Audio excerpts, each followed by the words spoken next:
Bonjour. Nous allons donc continuer à la correction du bac blanc.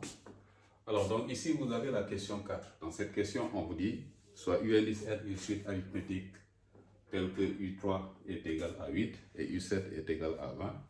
On vous demande tout simplement de calculer la raison de la suite. Donc, on va procéder donc ainsi.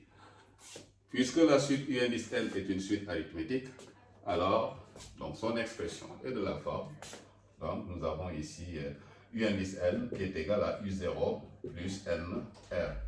Avec, on va dire, U0 qui représente le premier terme de la suite et R qui représente tout simplement le rayon.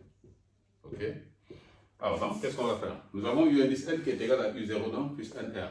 Donc du coup, ici, on peut calculer tout de suite U3. U3, donc, U3 est égal à, on va dire donc U0 plus 3R. Et en remplaçant ici U3 par sa valeur, on obtient tout simplement, donc ça équivaut à dire que nous avons par exemple ici, si vous voulez,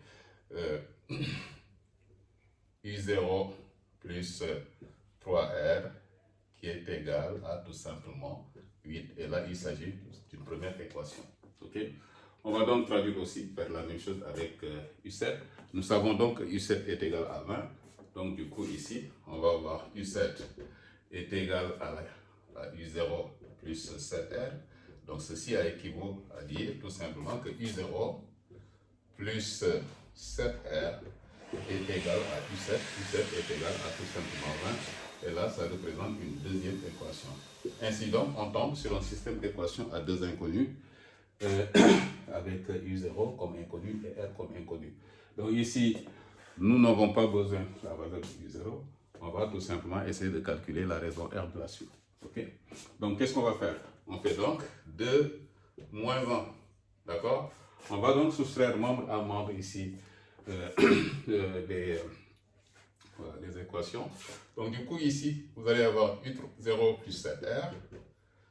D'accord? Moins, allez, on va dire U0 plus 3R est égal à 20 moins 8. D'accord? Et donc en faisant les calculs, qu'est-ce qu'on obtient?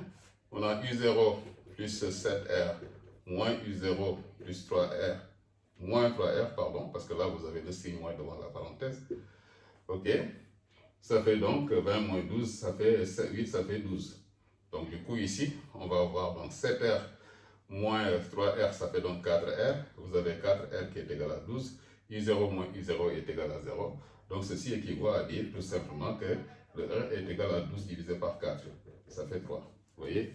Donc nous avons bien ici la raison R de la suite qui est égale à 3. Voilà donc ce qu'il fallait tout simplement démontrer.